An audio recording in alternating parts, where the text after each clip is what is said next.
పాడి రైతుల్ని ఖచ్చితంగా ప్రభుత్వాలు కూడా ప్రోత్సహించాలని, వారి యొక్క పాలకు సరైనటువంటి గిట్టుబాటు ధర కల్పిస్తే, మరి ఎందుకంటే ఉద్యోగం రావడం ఈరోజు మన భారతదేశంలో చాలా గగనమైన విషయం. చదువుకున్న విద్యార్థులకు, చదువుకున్నటువంటి ప్రతి అన్నకు తమ్మునికి కానీ ఉద్యోగాలు రావాలంటే చాలా గగనంగా ఉంది ఈరోజు.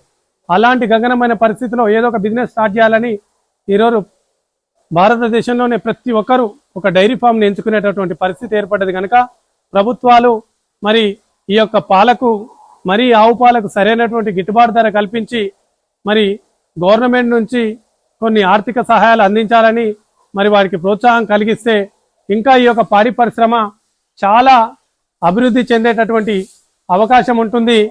అందువలన నేను మనస్ఫూర్తిగా విజ్ఞప్తి చేస్తున్నా ప్రభుత్వానికి, మరీ కేంద్ర రాష్ట్ర ప్రభుత్వాలకు విజ్ఞప్తి, ఖచ్చితంగా పాడి పరిశ్రమను ఆనుకొని ఇంకా ఎంతో మందికి ఉపాధి కల్పించాలని, మరి సరైనటువంటి పాలను, స్వచ్ఛమైన పాలను ప్రజలకు అందించినట్టయితే మనము